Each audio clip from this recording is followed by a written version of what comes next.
I'll read text 32 and 33, translations. Thereupon Lord Boar killed the demon within the water, just as a lion kills an elephant.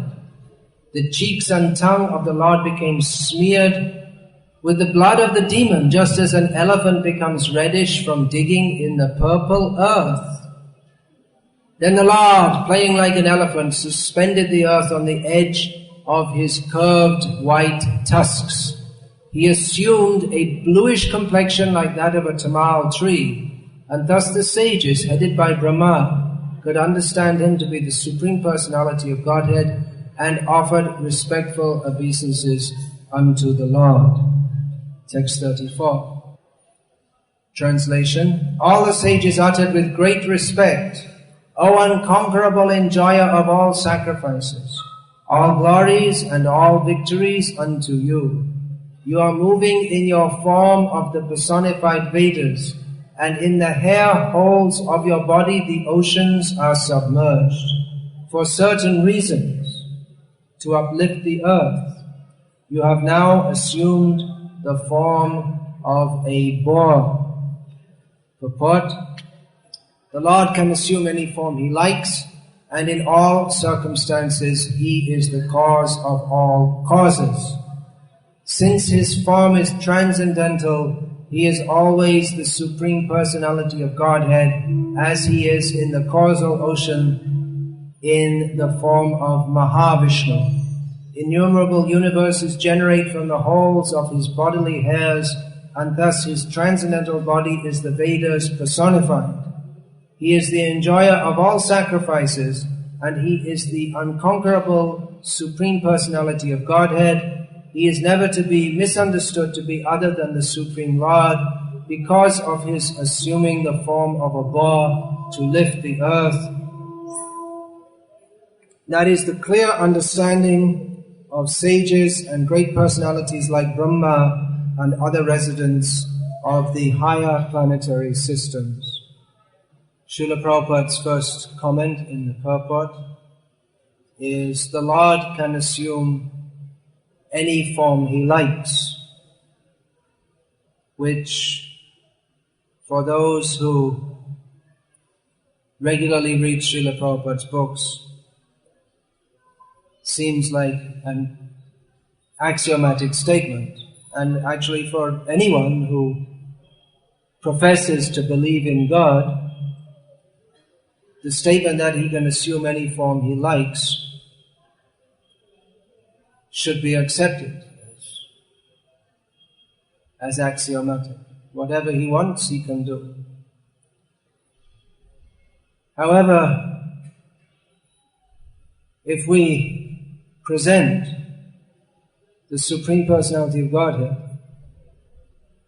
this term Srila Prabhupada used, he didn't usually say God, he would say the Supreme Personality of Godhead, just to make it clearer who he's talking about. He's not talking about some imaginary fluff in someone's head. Very specific. Supreme Personality of Godhead. God is here in the form of, Srila Prabhupada usually writes hog, and in modern English we usually say pig, which is an insulting word actually. If we call someone a pig, probably in every language of the world, it's an insulting term. In Indian languages they say the son of a pig, which you just have to think a little bit more and then it means you're also a pig. Well, actually we're all the sons of pigs, because we're all sons of Krishna, who's appeared as a boar. So, if someone says that you're the son of a pig, you say, that's true, so are you. We're all brothers and sisters.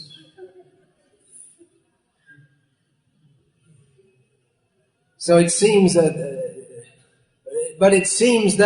to say that He appears as a pig was a theoretical theist, or someone who doesn't really know what he's talking about. It means he has some idea that there is something, someone, or some fluff, some idea, some force called God, might accept theoretically that he can do whatever he likes, but they'd be hard-pressed if the atheist was to challenge them that is God in the form of a pig.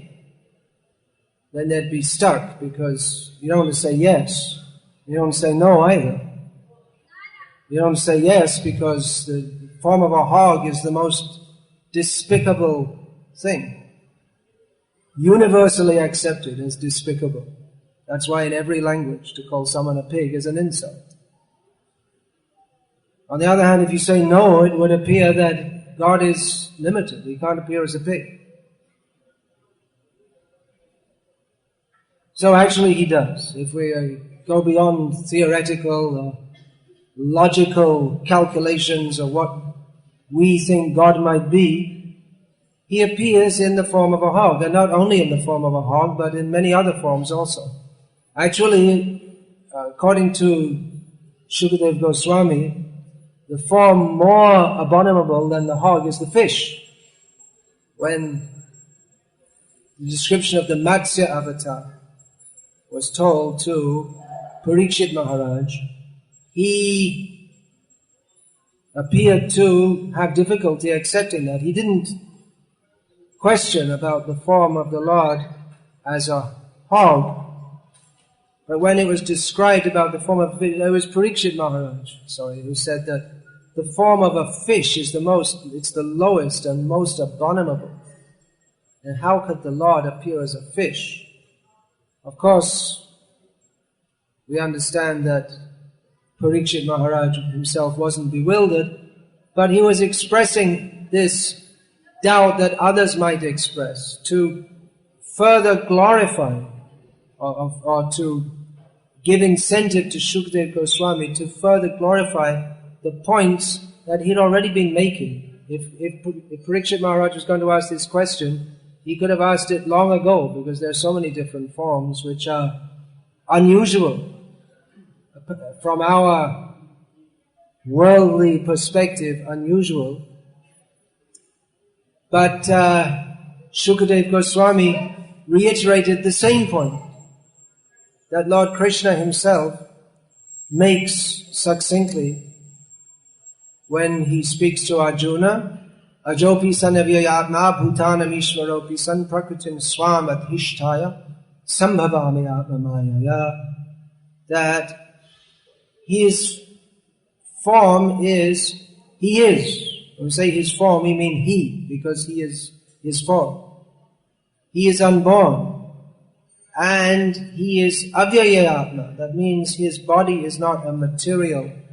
The form of the Supreme Personality of Godhead is not anything material that is subject to decay or destruction.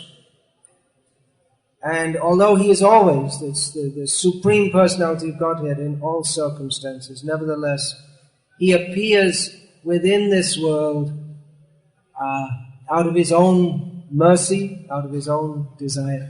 So this point is reiterated again and again throughout the Srimad Bhagavatam, even in the 10th canto, in the descriptions of Krishna in his most intimate pastimes. We'll find again and again reminders that he is, after all, the Supreme Personality of Godhead. He is not, when we're discussing him, again and again we have to be reminded that he is not any product of the material world. He is, when we see everything, we see everything as a material product, because that's all we're used to. But the Supreme Personality of Godhead, although appearing within this world, is always transcendental to it. And even though people may have difficulty accepting that he may appear as a hog, he does. And we know that because Vyasadeva says so. It's stated in Shastra. There's no other way to understand that. There's no logical way to understand it. We may logically conclude that there should be some reason behind it, there should be some purpose behind this creation or behind this place we find ourselves in. There should be a creator, there should be a maintainer, so there should be God. And logically we can accept that there is a God, at least at the level of being the creator and supervisor of the material world. But who He is, how He exists, that we cannot get information of simply by logic. Just like if we come to a country or we come to a city, we see that everything is going on as expected. There's traffic lights, shops, and people moving around in a fairly orderly way. Then it is logical to assume. We don't even really do any logic. We don't really even think about it. We just accept it as a given that there's some kind of administration in this city, and we don't know exactly what the administrative system is. Or in a country, we don't know whether it's autocracy or democracy or what kind of system is going on. But we know there must be some kind of system for governing the whole place, and someone must be in charge of it. Someone has the post of being in charge of it, whether it's a king or a sultan or a president or a prime minister. There must be someone in charge.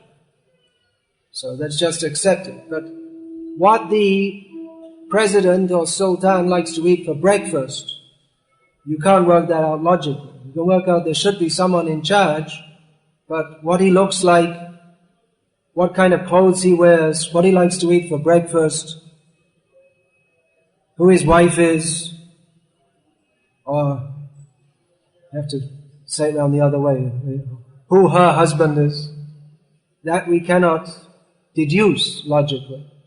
For that we have to find out from people who know. There is someone in charge. We don't know who he or she is, but we can assume there is someone. And if we want to know more about them, then we can find out. There are ways of finding out from those who know. So it's the same. We can apply this logic to understanding Shastric descriptions of the Supreme Personality of Godhead, that we can logically conclude that there is a cause of all causes, and that should be a person. Who that person is, what are his personal characteristics, we shall have to find out from Shastra. So Shastra describes that this cause of all causes, the Supreme Personality of Godhead, is one person, Advaitam Achyutam Anadyam Ananta Rupam, but he has many forms. He is not limited by us. He's not limited by the three kinds of limits, time, space, and thought. He's fully in control of all potencies. His creating this material world is not a very great thing for him. Because we're stuck in this material world, we tend to think of him, his glories, as the creator of this world, but it's really not, it's not what distinguishes him as the greatest person. We can only think like that because we don't imagine, because we are limited by thought. We can't imagine the spiritual world. And we think that the Lord, or the Supreme Lord, is only the Lord of this material world, and He creates this world, and it's in our perverted way we think this world is meant for our enjoyment, and God's business is to make it more enjoyable for us, or to remove the obstacles in our enjoyment of it. But from the Shastra we learn that beyond this material world there is the spiritual world where the Lord resides, and He comes into this material world from time to time just to beckon us back to there. We don't belong here, we belong with Him. He is not simply someone to be called out to help me remove the obstacles so I can enjoy myself better, or make some arrangements so I can enjoy myself better here. But he comes to tell us that we're not meant for enjoyment here at all, because we are meant for enjoyment, but not here, because this is not a place for enjoyment at all. It's a place for people of perverted mentality. So he comes, and he comes in any form he likes, in many different forms, even those forms which they may appear to lesser theists or not very informed theists to be blasphemous. If certain theists, they consider Krishna's pastimes of stealing the clothes of the gopis to be immoral, and that therefore to state that Krishna is God, they consider this to be blasphemous. How can you say, our God is good, your God is not good? Even some people who claim to be devotees of Lord Ram, they say, our Ram is very good, your Krishna is not good.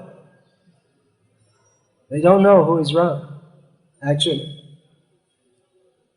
So he is as he is, and his appearance in this world is appreciated by those who have faith in the statement which Srila Prabhupada has given here, which is of course the statement of Rishaya Utuhu, the glorified sages uttered. What Srila Prabhupada is stating is what Vyasadeva stated and what every sane person has ever stated since the beginning of creation and even before. Unfortunately, there are not many sane people in the world at any time in history.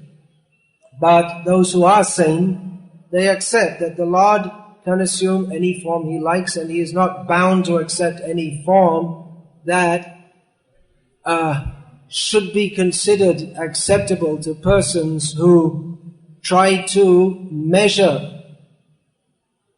the Supreme Lord by the means of their own limited intelligence. This is called Maya. Mapiyate anaya iti Maya. To measure is one definition of Maya. To attempt to measure. When we attempt to measure He who is immeasurable, we like to put some definition of God. I've got doctorate of theology. I have a university degree in theology, so now I understand. I understand about God. But here we have Lord Brahma is mentioned in this purport. The clear understanding of sages and great personalities like Brahma and other residents of the higher planetary systems. So Brahma, he's mentioned here, Rishya Utuhu. He's also a rishi. He's a great demigod. And Narad Rishi is generally stated to be the rishi among the demigods. But Brahma, he's also a rishi inasmuch as he's a transcendentalist. He's the Vedas also emanate from him. The cause of all causes is the Supreme Personality of Godhead. But the Vedas, they also appear from Brahma as an interim medium, as the creator, or the organizer of the universe. So he's also a rishi. The rishi means those who manifest the Vedic mantras within this world. That's the original meaning of the word rishi. They see the mantras and they tune into the Vedas and make them available in this world. So Brahma, he has a clear understanding that, what is the clear understanding? That he, the Supreme Personality of Godhead, is never to be misunderstood to be other than the Supreme Lord because of his assuming the form of a bar to lift the earth. Brahma's understanding is clear. Persons of murky understanding might presume that the Lord can assume any form he likes, but not that of a pig. That's too much. How can you say that a pig is God? Well, he's not an ordinary pig. I've had someone tell me before that an ordinary pig is God. This is the problem when you try to take the statements of Shastra out of context. The Lord can assume any form he likes, but we have to know which forms he assumes according to Shastra. And it doesn't mean that any pig is God. I had this experience many years ago on a street in Patna, in Bihar, in India, where I was speaking to some young men and telling them that Krishna is the Supreme Personality of Godhead. And one man came up and listened to what we were saying, and he listened for a short time, and then he butted in, protesting that how can you say Krishna is the Supreme? Everything is supreme. Why only Krishna? Why are you promoting Krishna? He was an envious rascal, if you didn't understand that already. So, foolishly, I tried to reason with him a little bit, although it should have been obvious from the beginning that he wasn't a person to be reasoned with. But as is often the case in arguing with unreasonable people, you take their proposition to the extreme, give an extreme example of it to show its foolishness. So it happened that there were some pigs running around on the street, which you won't see in the Western countries, but it's still quite common in India, not in the biggest cities. So I said to him that, well, do you accept the pig? He was adamant that Krishna shouldn't be worshipped as God, but everything should be worshipped as God. So I said, well, do you accept the pig as God? Yes. So there you are. Well, I took it a little further and said, well, would you be willing to take the pig stool home and worship it at home? He said, yes. He didn't want us to worship Krishna, but he was willing to worship the pig stool, so he said, to demonstrate his pantheistic belief that everything is God. So, sometimes people say we shouldn't use these words, fool and rascal, but what other words can apply to such a person? So Brahma, he's not such a fool or a rascal, obviously, or else he wouldn't be Brahma. So he understands that this is the Supreme Personality of Godhead. Keshava Dhrita Shukararupa Jaya Jagadisha Hari. He is the Keshav, the Supreme Personality of Godhead. The same Keshav, who is, Keshav means the Lord of Brahma and Shiva. That is one meaning of the word Keshav. That same Keshav is appearing in the form of a hog, but it doesn't mean that every hog is God, and it doesn't mean that because the hog is so much condemned and abominable that Muslims won't even eat the flesh of a hog. So it's so much, even they're meat eaters, but they won't eat the flesh of a hog. There's so much condemned. But Brahma, he understands that, he has a clear understanding that this form is the fully worshipable personality of Godhead, who is his father, the father of Brahma. He is born from the lotus flower, which comes from the navel of Mahavishnu. That same Varaha Rupa is the origin of all the universes from his hair holes, not in this form.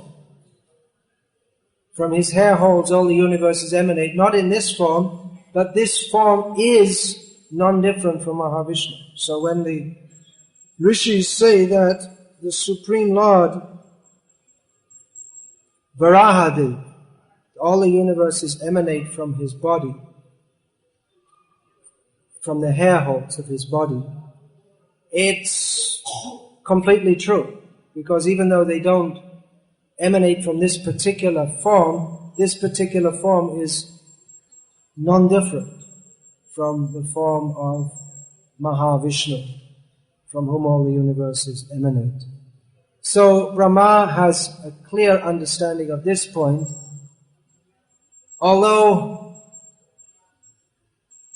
some aspects of Krishna are simply bewildering to him. He clearly understands the point that the Supreme Lord can assume any form he likes. He clearly understands that this form of the boar is none other than the Supreme Lord, but still he is bewildered sometimes. Muhyanti yat suryaha.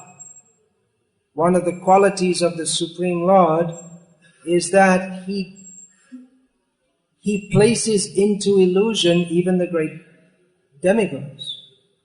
And Brahma admitted that even though he's the most intelligent person within the universe, he's a perfect Brahmana, one who performs the duties of a Brahmana perfectly for 100 lives, could be qualified to attain the post of Lord Brahma. So he's the most intelligent, the most perfect Brahmana, and Brahmajanatiti Brahmana, one who knows Brahma, the supreme truth, the spiritual truth, is called a Brahmana. And Brahma is the best Brahmana in the universe. So he understands the position of the Supreme Lord. But he himself, upon seeing Krishna's pastimes, admitted this Jananta eva janantu kimba huktya name prabhu manasa vachasa. What is that? Manasa vachasa. How does it go? Vakya. And I forgot the last line. That some people may say, I understand Krishna. So Brahma says that, all right, let them say it. Maybe they do. But as far as I am concerned, everything about you is beyond the comprehension of my four brains. I don't understand. I cannot, of course, in the same prayers, Brahma offered so many statements, philosophical statements, demonstrating that he does understand so much about Krishna. Many of his statements, they are essential statements of the Bhagavatam for understanding the position of Krishna. But having said that, he also said that, well, I can't understand. Some people may say they understand your glories, but I don't. I'm stating some of them, and they're certainly true what I'm saying. But to understand in full Krishna's glories and to understand everything he does, it's simply not possible. So it may be very difficult for us to understand why has he appeared as in the form of a pig. Well, the reason is given here very simply, to lift up the earth. It's a very suitable form to lift up the earth. He can do it.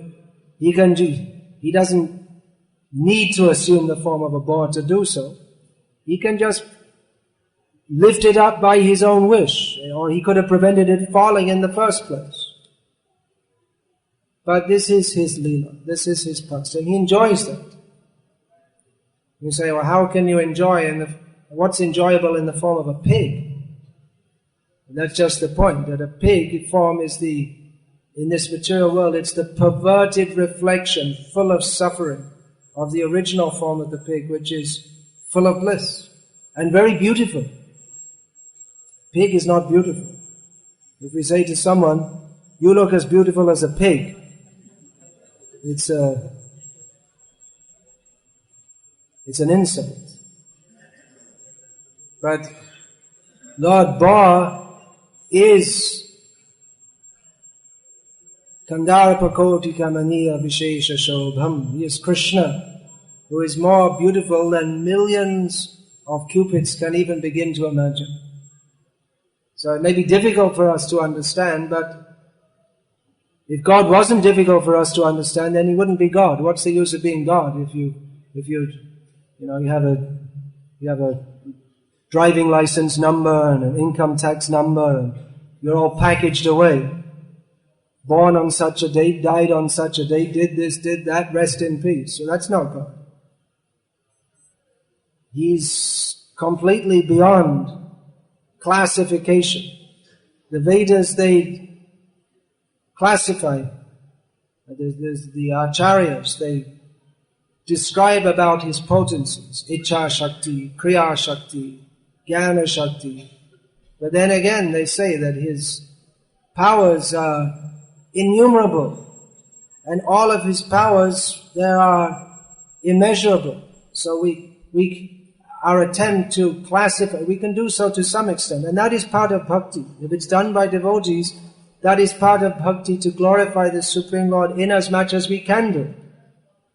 By describing His glories, that is the function of the jiva kirtan, to glorify the Supreme Lord. And do so, but as we'll find in the prayers of the sages here, by describing His glories. How otherwise will you glorify Him than to describe His glories? But having done so, to some extent, one can only conclude that His glories are immeasurable, and that we can only relate them to some extent.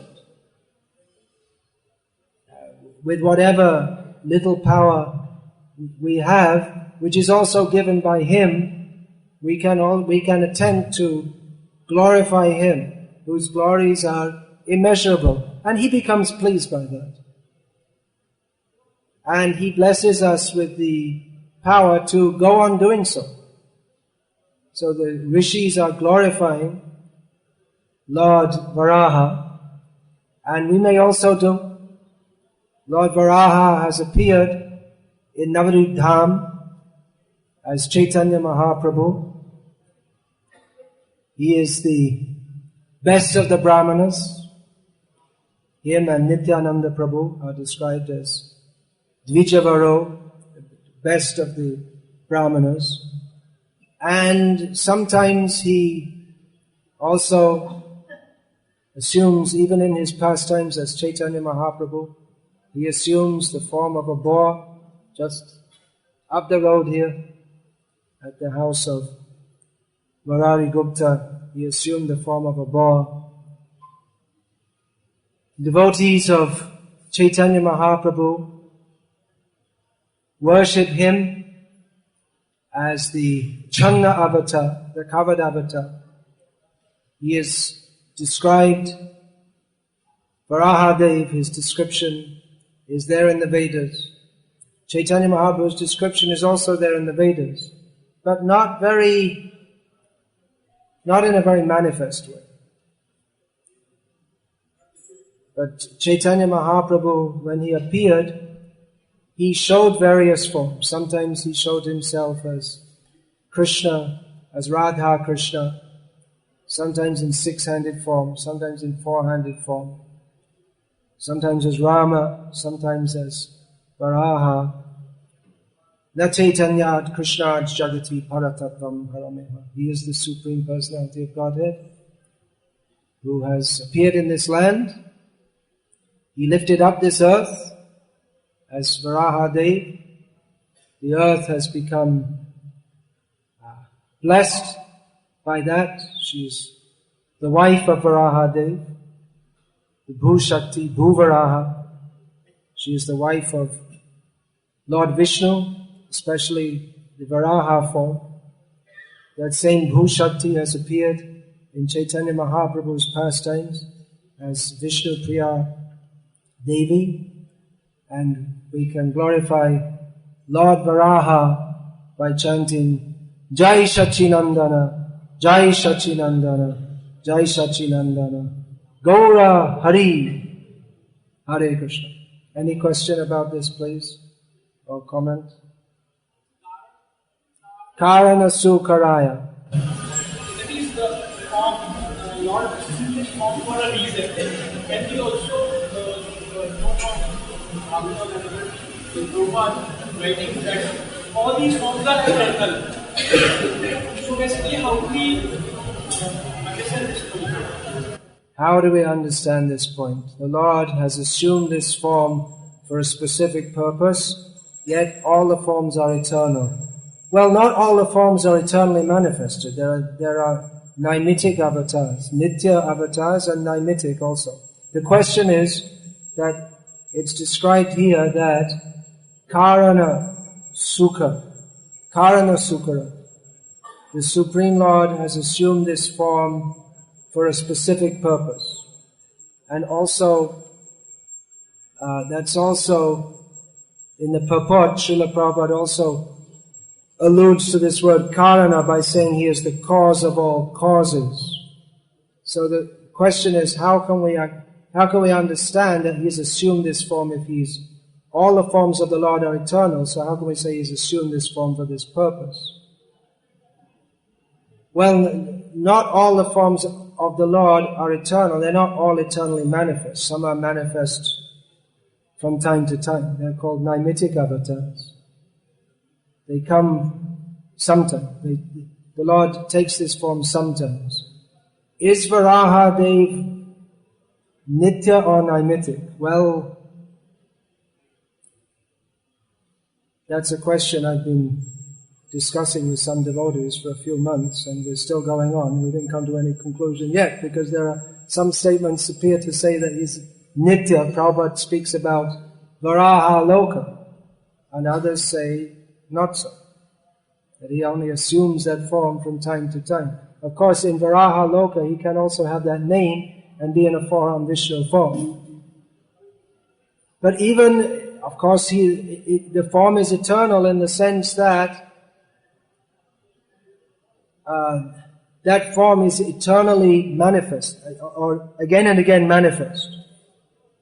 Even if he's not present in that form in the spiritual world, then again and again that form is manifest.